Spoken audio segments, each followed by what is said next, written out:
Hola, bienvenidos. Mi nombre es José Manuel López García, Rawls. En este vídeo ofrezco algunos comentarios y reflexiones sobre la filosofía de Rawls en el ámbito de la política, fundamentalmente, y de la ética política, podríamos decir también, y también una valoración de su teoría contractualista de la justicia, que se inspira claramente en Kant, en el kantismo, como es sabido. John Rawls fue un filósofo norteamericano que nació en 1921 y murió en el año 2002. Y entre los libros que escribió, pues no cabe duda de que el más importante es Una teoría de la justicia del año 1971. Impartió clases en la Universidad de Harvard, en Estados Unidos, teniendo como colega a su principal antagonista en el plano teórico, Robert Nozick, que era partidario del Estado mínimo y que no estaba de acuerdo con las tesis principales de Rawls. Está claro que para Rawls la justicia, como él mismo dice, es el primer requisito de las instituciones sociales, así como la verdad lo es para los sistemas de pensamiento. ¿Y qué es lo justo? Es dar a cada uno lo que merece, pero desde una perspectiva también, por supuesto, de los derechos humanos y desde una perspectiva universalista, siguiendo los planteamientos de la ética formal kantiana. Esto también está de acuerdo con los planteamientos de Habermas y podemos decir en general con su ética comunicativa y con otras corrientes actuales de pensamiento.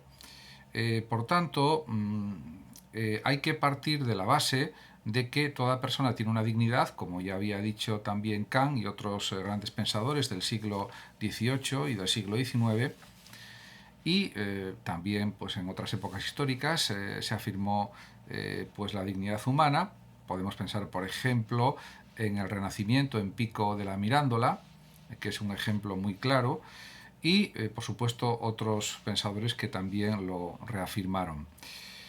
No es de extrañar, por tanto, que Rawls escriba lo siguiente: toda persona posee una inviolabilidad basada en la justicia, sobre la cual ni siquiera el bienestar de la sociedad en su totalidad puede prevalecer. Aquí está diciendo algo Rawls muy rotundo y muy poderoso, y es que los derechos individuales, los derechos de cada persona, son más importantes que los derechos de la totalidad de la sociedad, en el sentido de que la sociedad se compone de individuos y por lo tanto no se puede supeditar a los individuos o restringir sus derechos de una forma arbitraria para beneficiar al conjunto de la sociedad o simplemente a una parte de la sociedad. Y esto pues es algo que a veces no se tiene en cuenta en las sociedades actuales, en la que parece que lo que prima es la mayoría o las mayorías sobre distintas cuestiones. Por supuesto, en el ámbito de la democracia política, de la democracia parlamentaria, es lógico que diríamos que las leyes se aprueben por mayoría en el Parlamento, etcétera. Eso entra dentro de lo lógico y lo coherente. Pero si pensamos en el bienestar de cada individuo, en el bienestar material de cada individuo, en la justicia individual, pues hay que tener muy presente estas consideraciones del propio Rawls. Por otra parte, también es verdad que Rawls se mantiene como contrario a las tesis utilitaristas, porque él expresa de forma pues, muy evidente su rechazo y su crítica, porque él considera que la mayor utilidad o el mayor bienestar de la mayoría, en principio, por supuesto, eso es lo deseable, pero lo que está claro es que no puede dejarse a nadie atrás en esa situación de justicia o de bienestar mínimo, y por lo tanto cualquier otra consideración pues no seguiría los principios de la justicia que el propio Rawls establece. Por eso se comprende perfectamente que el interés político principal de Rawls esté establecido en llegar a la justificación de los aspectos fundamentales o esenciales de lo que es una sociedad realmente justa. Porque el mismo Rawls era muy consciente de que la posición original en la que nacemos pues siempre es diversa, hay distintos talentos, también situaciones económicas de las familias donde nacen las personas, y esto condiciona pues de una manera pues muy considerable en muchísimas situaciones el futuro de las personas y el presente de las mismas también. Y pues este es uno de los grandes problemas que debe solucionar una verdadera teoría de la justicia, según Rawls. Por eso también escribe lo siguiente: con el progreso de las condiciones de la civilización,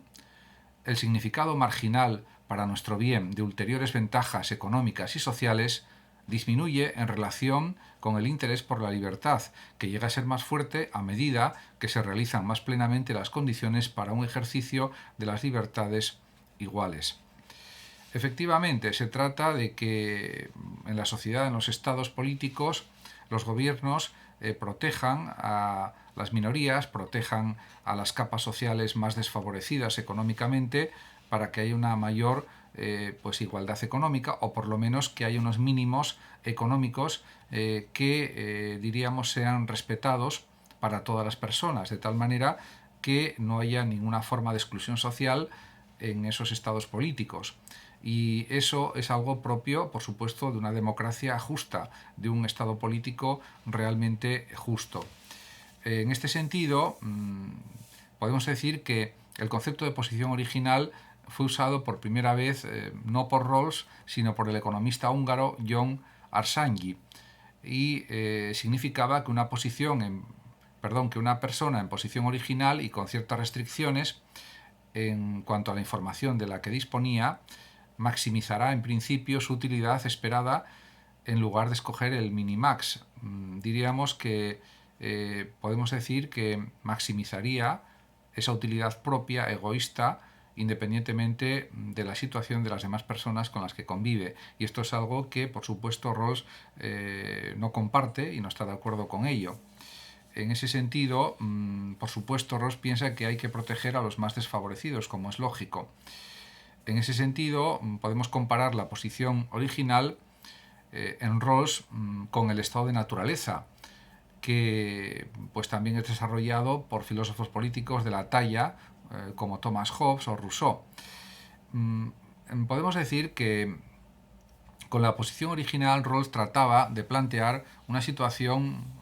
supuesta, hipotética, en la que una serie de personas tendrían que establecer las normas de convivencia que iban a ordenar la sociedad, sin conocer las características de ninguno de sus miembros. Pero eso es algo realmente muy aventurado y muy negativo en principio, porque las circunstancias de las personas en su vida,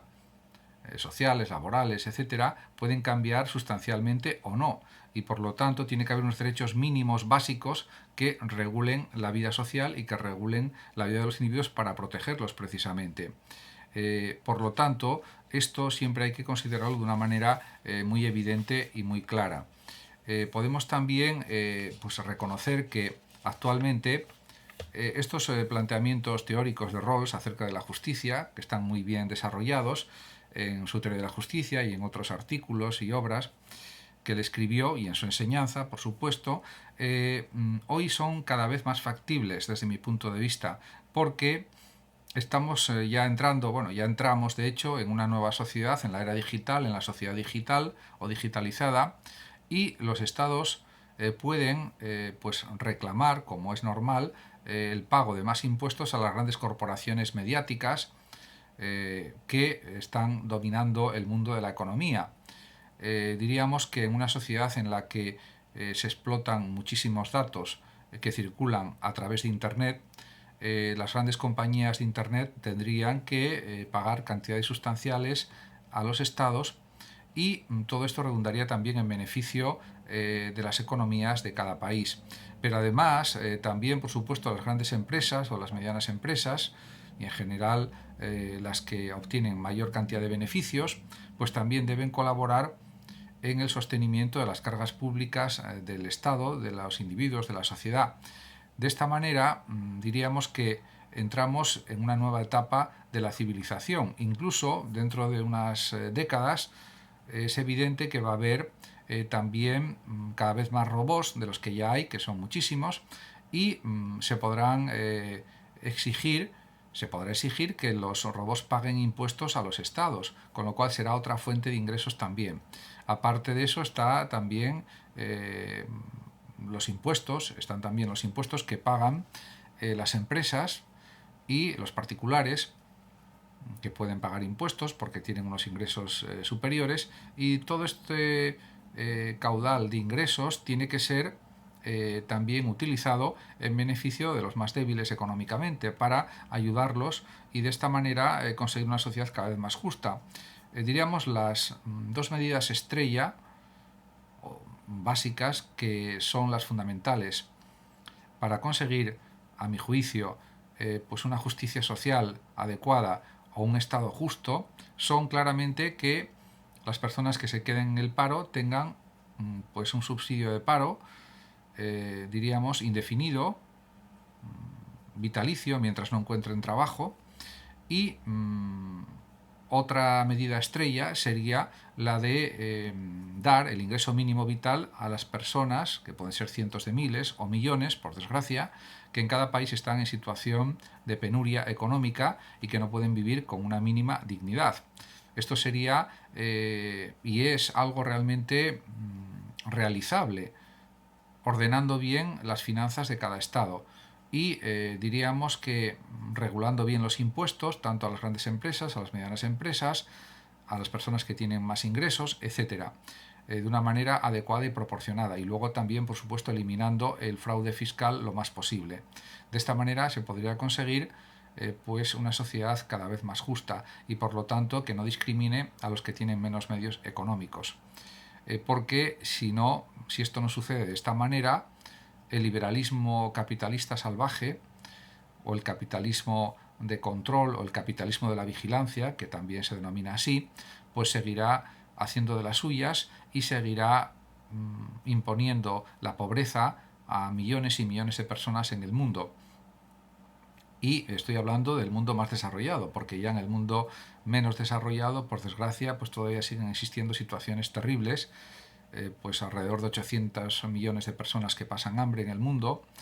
etcétera, etcétera. En fin, la solución está en estos dos planteamientos que he desarrollado, a mi juicio, que pueden ser completados con otros muchos, pero esa sería la base para ir solucionando estos problemas, por lo menos en los países más desarrollados. Y también habría que extender los esfuerzos a los países que están pasando una situación peor económicamente, bastantes países de África, de Asia, de América, etcétera.